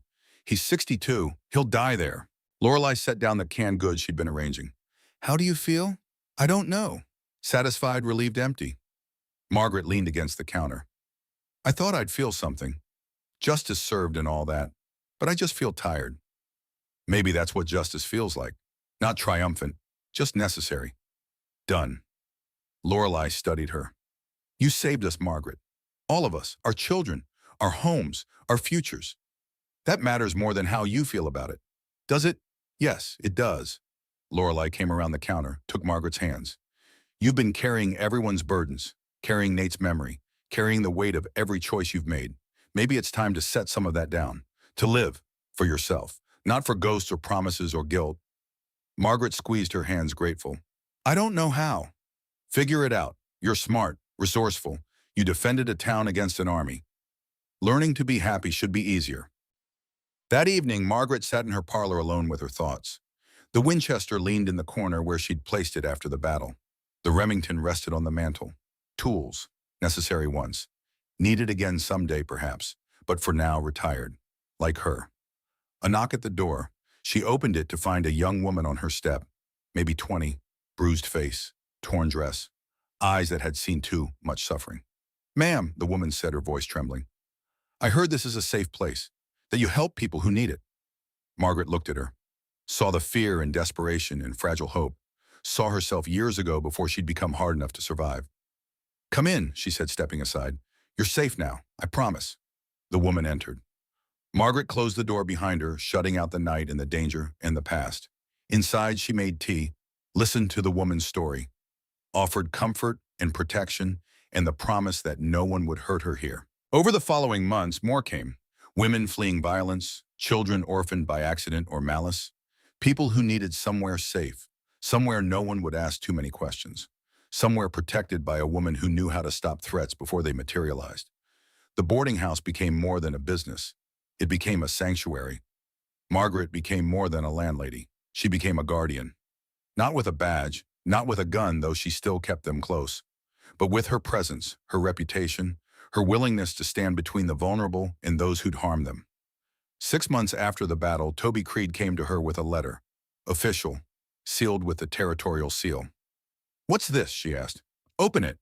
She broke the seal, read the contents, then read them again. It was an appointment. Town Marshal of Pine Ridge. Official position. Salary of $75 per month. Not a federal position. Local. Tied to this place. These people. "I don't want this, Toby." "I know, that's why you should take it." He sat across from her. "You're already doing the job. Protecting people. Training me. Making this town safer just by being here. This just makes it official. Gives you authority if you need it. Salary so you don't have to rely solely on boarding house income. I retired. You're not hunting outlaws across the territory. You're not riding into danger every week. You're just being who you've always been. A protector. But on your terms. In your home." He leaned forward. "Take it, Margaret. Not for the badge, not for the title, but for the good you can do." She studied the letter, the official words, the promise of purpose without the crushing weight she'd carried before. Local, limited, on her terms. "I'll think about it," she said. She thought for 3 days, walked to Nate's grave and sat beside it, talking to him in her mind, weighing his last request against the reality of who she was, what she could offer, what the world needed from her. In the end, she accepted, not because she wanted the authority, but because Toby was right. She was already doing the job. The badge just made it official, gave her the tools to be more effective. The town held a small ceremony, Father Patrick presiding, Toby pinning the silver star to her dress, the same star she'd worn decades ago, retrieved from her trunk, polished until it shone. Different title, same commitment, Town Marshal, not U.S., Marshal, local, limited, hers. She stood before her neighbors, hand raised, taking the oath she'd taken 40 years ago. The words familiar, comfortable, right, to protect and serve, to uphold the law, to stand between innocence and evil, not hunting, not killing unless absolutely necessary, just being present, watchful, ready, guardian. As winter approached, Pine Ridge settled into a new normal. Toby as sheriff, Margaret as town marshal and mentor, Zeke as advisor, Doc Silas tending the sick, Father Patrick tending souls, Lorelei and the other shopkeepers rebuilding commerce, families raising children who'd grow up in a town that had learned to protect itself. One December morning, Margaret stood at her window watching snowfall, soft and silent, blanketing the street in white, beautiful, pure, covering the bloodstains that had soaked into the dirt 6 months prior. She thought about Nate, about the promise she'd made and broken, about whether he'd forgive her, whether he'd understand that some promises were impossible to keep when keeping them meant abandoning everyone you loved. She thought about Silver Maggie, the legend, the killer, the woman who'd ridden across territories leaving justice and death in her wake. That woman was gone, really gone this time, not hidden, not sleeping, dead. What remained was Margaret Coleman, town marshal, guardian, protector of those who couldn't protect themselves. Woman who'd learned that the hardest battles weren't fought with guns, but with choices. between vengeance and mercy, between the easy path and the right one. A woman who'd killed when necessary but chose not to when possible. A woman who'd broken promises to keep faith with something deeper, with humanity, with hope. She pinned the badge to her dress, checked the Remington on her hip, not because she expected trouble, but because being ready was how you prevented it. Then she walked downstairs, made coffee, and waited for the day to begin. Another day of small moments and quiet protection, of teaching Toby, of sheltering the vulnerable, of being present, not a hero, not a legend, just a woman doing the work that needed doing. And somehow, unexpectedly, she was content. The years that followed were quiet. Oh, there were moments.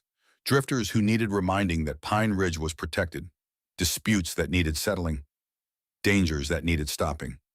But nothing like Blackwell. Nothing like that terrible day when she'd become Silver Maggie one last time. Margaret trained Toby until he didn't need training anymore, watched him marry, watched his children born, passed on everything she knew about keeping peace without drawing iron, about protecting without becoming the thing you fought. She kept the boarding house, kept taking in people who needed safety. Word spread across Montana, into Wyoming and the Dakotas, that there was a place, a woman. If you were running, if you were desperate, if you needed somewhere no one would find you. They came, she sheltered them, asked no questions, turned away no one who genuinely needed help. And when trouble followed them, as it sometimes did, she handled it, quietly, efficiently, with the absolute minimum force necessary. The badge gave her authority. Her reputation gave her power. Her choices gave her peace. Zeke Drummond passed in his sleep at 78. Margaret spoke at his funeral, called him friend, mentor, the best man she'd ever ridden with, meant every word. Doc Silas followed 3 years later, cancer. He faced it with dignity and grace. Told Margaret he'd lived a good life, helped people, made a difference. Asked nothing more. Lorelei's children grew. Emma became a teacher. Lucas took over the general store. Both stayed in Pine Ridge, raised their own children there. The town she'd saved continued, thrived. Margaret grew older, silver hair to white, lines deepening, hands that trembled slightly in the cold. But her eyes remained sharp, her mind clear, her purpose unwavering. She was 68 when the letter came, from the territorial marshal's office, informing her that Harold Blackwell had died in prison, pneumonia. They thought she'd want to know. She read it once, filed it away, felt nothing. He'd been dead to her for 16 years. His actual death changed nothing. What mattered was what she'd built, the sanctuary, the safety, the knowledge that people could come here and be protected, that evil could be opposed without becoming evil yourself. That justice was possible even in a hard land if you were willing to stand for it. She was 72 when Toby came to her, his own hair graying now, and asked if she was ready to retire. Really retire. Pass the badge to someone younger. Who did you have in mind, she asked. My son, Daniel. He's been watching you, learning. He wants to serve. Margaret met with Daniel, 23 years old, serious, thoughtful, reminded her of his father at that age. She saw in him the same qualities she'd seen in Toby, the willingness to serve, to protect, to stand. She gave him the badge, the same silver star she'd worn for so long, passed on her knowledge, her warnings, her hard-won wisdom. And then finally she retired. For real this time. No badge, no gun on her hip. Just an old woman running a boarding house, tending her garden, living quietly. But the vulnerable still came, and she still sheltered them. Because that wasn't about badges or authority. It was about who she was, who she'd always been beneath the legend and the violence and the fear. A protector, a guardian. Someone who stood between the innocent and those who'd harm them. Not because she wore a star, but because it was right. The years turned, Pine Ridge grew, the railroad came just as Blackwell had predicted. But it came to a thriving town that negotiated on its own terms. That owned its future. Margaret Coleman lived to see the new century. 1899 to 1900, the 20th century dawning, the Old West fading, the territories becoming states, the wild places settled. She sat on her porch that New Year's Eve wrapped in blankets watching the town celebrate. Fireworks, music, joy, a new century, new possibilities. She thought of all she'd seen, all she'd done, the blood and the battles, the choices and the costs, the promises made and broken and kept in unexpected ways. She thought of Nate, of the life they'd shared, brief but beautiful. She'd kept his memory alive, honored him not by being who he'd asked her to be, but by being the best version of who she actually was. She thought of Silver Maggie, the legend that had been real, the killer who'd become a guardian, the transformation that had saved her soul. And she thought of all the people she'd helped, the women she'd sheltered, the children she'd protected, the towns she'd saved and shaped and loved. Legacy, not in bullets or bodies, but in lives lived because she'd stood between danger and innocence, in children who grew up safe, in a community that learned to protect itself while staying human. Margaret Coleman died in her sleep 6 months later, 73 years old, peaceful, surrounded by friends. The funeral was attended by hundreds, people whose lives she'd touched, whose children she'd protected, whose safety she'd ensured. They came from across Montana and beyond, to honor, to remember, to say goodbye. They buried her beside Nate, under a headstone that read simply Margaret Coleman, Marshal, guardian, friend. Not Silver Maggie, not the legend, just herself, real, flawed, human, enough. And on quiet nights when trouble stirs and danger threatens, old-timers in Pine Ridge still tell the story. Of the widow who became a legend. Of the marshal who chose mercy over vengeance. Of the woman who proved that the strongest protection comes not from being the deadliest, but from being willing to stand. Don't sell her that gun, the thugs had yelled. Too late, they'd underestimated her, made their fatal mistake. But the story didn't end in blood and bullets. It ended in sanctuary, in protection, in a legacy of lives saved and evil opposed and goodness defended. It ended with a woman who'd been many things. Killer, marshal, widow, guardian, who'd worn many names and carried many burdens, but who'd remained through it all fundamentally herself. Flawed, determined, unbreakable, Margaret Coleman, Silver Maggie, the deadliest sniper who learned that the greatest strength wasn't in taking lives, but in protecting them. Her story is over, but her legacy remains, in every person who stands up to evil, in every guardian who chooses mercy, in every protector who remembers that the badge and the gun are just tools. What matters is the person who carries them, and the choices they make. Margaret Coleman made hers, and Pine Ridge, and all the lost souls who found sanctuary there lived because of it. If you enjoyed this story, subscribe to our channel. Tomorrow we have another tale from the Old West, another legend, another truth about courage and sacrifice and the price of protecting what matters. Until then, remember this: it's never too late to stand up, never too old to make a difference, never too broken to become who you need to be. Margaret Coleman proved that. And her story, like all the best stories, is true in the ways that matter most. Thank you for listening, and may you find your own courage when the moment comes to stand. Good night from Pine Ridge, where legends lived, and some still do.